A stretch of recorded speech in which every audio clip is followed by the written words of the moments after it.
हा एक शहरामध्ये त्यांनी पसरवलेली अफवा होती.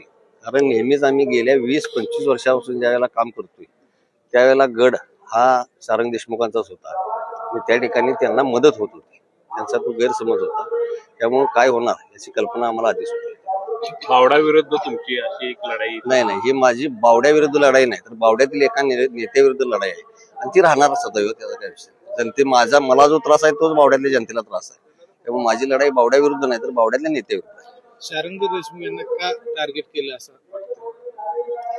काय जेलसी असेल त्यांना, काय तर पुढे जातोय कार्यकर्ता, लोक जास्त पाठीमागे राहतात असं काही तर गैरसमजात त्यांनी गेली 2-4 वर्ष ते चालूच होतं. सतत आपल्याला कुठं हा पुढे जातोय असा एखादा बहुतेक त्यांचा संभ्रम असावा, त्यातून त्यांनी केला असावा.